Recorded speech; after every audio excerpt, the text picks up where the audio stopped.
Obviously, we're having a chat with Tony the other day. How did it go? Was it productive? Yeah, it was enjoyable. Obviously, he was trying to kind of he was getting a tour of the training ground really, and everything that's going on here with Graham Jones, and part of that was obviously to pop in and see me, and we had a good chat. Spent over an hour or so before training. Yep, very engaging, very just really a follow-on for his interviews he did with you guys. Really, just really positive, really encouraged by what he sees at the club, encouraged by the start that we've had, and encouraged by what the future could look like. So just very optimistic, and it was nice to actually spend a bit of time with him. It'd be nice to catch him after the victory the night before as well. That always helps as a manager, aye. So obviously there's a lot of key people at the club, you know, on the board, and people that who have put me in place and want me to take the team on, which, you know, you work for the club, but you work for people, and I think that those relationships are really important. So you know, having those close relationships with the key decision holders is always important, I think, for any manager. But just come back to what I said, I think you know, can echo a lot of what Tony said, in the sense that we're all ambitious for the club. We're all looking for that success in our time here, and we're no different. There's so many people at the club who have the same desire and the same kind of optimism about what we can achieve here. But there is a recognition for myself and people at the club that there's a lot of work to do. We're coming from a long way back in terms of being a bottom 16, but I don't think that should necessarily stop us trying to aim high and stretch ourselves this season. And we want to be as good as we can be.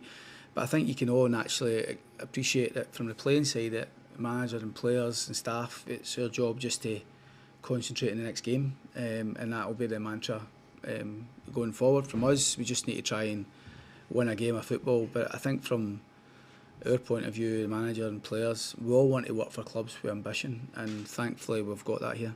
You talk about the next game. You've been a manager that's had to bring teams back from European matches and get them into games.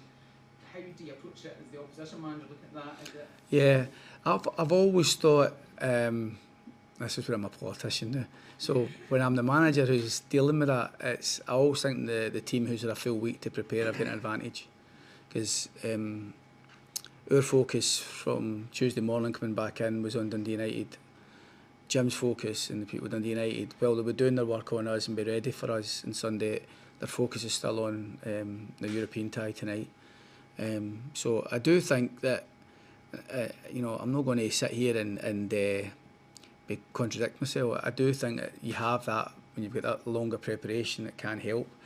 But it doesn't guarantee anything. I mean, you've still got to turn up and do your job well, and that's the way I've always viewed it. Whether we're playing against a team who are on the back of a European game, whether we're playing against a team who are in good form, or whether against a team who are in poor form, I think for us, the message at Hearts, we've got to take ownership of our own performances. We've just got to concentrate on ourselves, and we've just got to try and be as good as we can be, and not hope that any opponent is not quite at it. Because normally when you depend on others, you normally end up on the losing side. And for me, I think we've just got to concentrate, be as best prepared as we can, try and deliver a strong performance.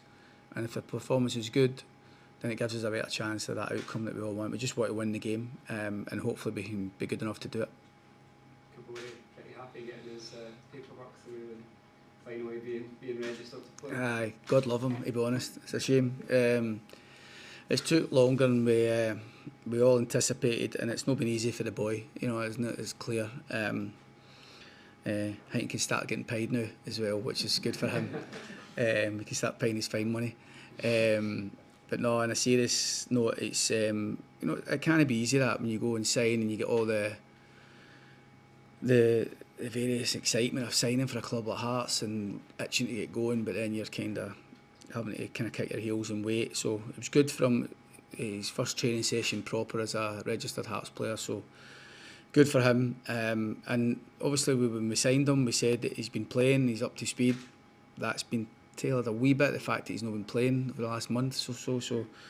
But he's kept himself going, kept himself doing a lot of physical work, and now he can enjoy being here, and obviously his role to play and a job to do to be as good as he can for us. So delighted that we've managed to get that one over the line now. He seems quite adaptable in terms of position. Do you see him as someone who can fill a number of different roles? Yeah, so I think in a 4-3-3 he can play off the right. I think he could do that in a 4-4-2 off the right. Probably more suited to 4-3-3 off the right. He can play the second striker, play with a partner. He can play on his own up there. So yeah, quite flexible. He's played. He even played 2 or 3 other positions when he was over there. But he's a lefty, 6'2". He can moves well. He knows his way to goal. So there's a wee bit of various options for him to try and get into the team. And like everybody else, there'll be opportunities for these boys to try and go and stake a claim. Yeah, listen, keep saying to you guys, I need to try and move some players out to free up some space, and every time I move somebody out, everybody's asking me to fill it again. So I think we've signed Christian to come in and play that role. We think we've got 2 or 3 other options that can maybe fill in over a period of a few games, but maybe not natural right backs. And as you say, being a corporate, we could have done it as a loan, but we've done it as a corporation loan, knowing that we've got the flexibility. If Adam's doing well as we expect him to do well at St Johnstone, and our needs bigger than theirs, then we would have that flexibility to bring him back, which is obviously important when you're trying to juggle a squad. Was Kabori good too on Sunday? Yeah. I mean, he's a wee bit behind in terms of not being able to do the full training. Same way the boys have, but in terms of he's eager to go, and he would come in. He'll be part of the squad. Kajota and Danda free of suspension. Kajota is, Dan does not. He got a 2 game. Kajota ready to come in. Aye. Well, yeah, he's different in the sense that he's probably not done the full pre-season, but he's been training. So Kabori's done all his training. He's been in the games, but he's not been able to do the training. So probably a combination of both with some player at the minute, but we'll try and utilise both players as we see fit over the next few weeks until we get them fully up to speed. But every player's still searching for that full fitness at this moment in time. So we were eager to get Kabori, eager to get Kajota, and now we've got them. We're just going to try and enjoy them and enjoy working with them. Gordon and Beningame, how are they all progressing? So there's 6 actually. Craig Gordon's still a bit to go, but he's progressing. He's getting slightly more strength in the arm and the shoulder, whereas what's been an issue for him. Probably a few weeks ago he was about 50% power on that side of it, and the deficit now is probably a lot less to his other side. So he's going the right way, but still a slow burner, to be honest. McCart is back running. So I think he's probably still another 2 or 3 weeks away from full training, but he's going out the right way. Beningame, Neuenhoff and young Finlay Pollock are all at similar stages in terms of the rehab. Neuenhoff and Beningame not been ruled out for Sunday, but equally not been ruled in. So they've got a bit to do to be, if we can get one of them available, it'd be, I think, in a good week. And then Kenny Vargas has just got a little hip flexor strain thing that we got scanned, but it's nothing too sinister. It might just take a week or so to settle down. How many more additions do you expect to make this month, if any? We probably just need to maybe try and get maybe 1 or 2 out before we look at them. The squad's looking pretty strong at the minute. We're quite well equipped in most areas. And again, that's dependent on a lot of things. Like every manager before a window closes is dependent on form, injuries and the like, and then hopefully we can keep everybody in the building that we want to keep as well. You know, there's no added flight risk where people want to come and take your players. So, but there will be, I would imagine, another couple of players move on for regular football. There's 1 or 2 inquiries about a couple of lads now that there might be a bit more traction in that over the next week or so. And I expect them to be. But for now, we're just no looking to do anything obviously before Sunday's game, just concentrate on the game on Sunday. Going back to Tony Bloom stuff, I know you've spoken a lot about it since Monday, but as the manager, when he says stuff like that, that's pretty unheard of for people to come out with those sort of boasts. I mean, are you comfortable with that as the manager?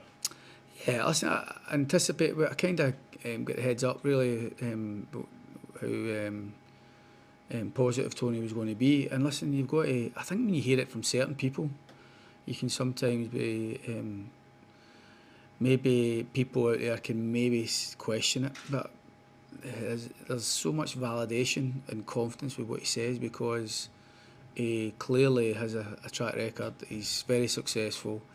He utterly believes every word he's saying. I mean, he's a very clever man, and he's a very successful man as well. So, and as like I say, you want your owners and your people that you work for at the club to have that ambition. And there's a clear ambition from everybody at Hearts, including Tony, to try and drive the whole thing forward here. So, yeah, listen, we're all well aware that we're here to be successful. We know what to mess about, and hopefully we can be.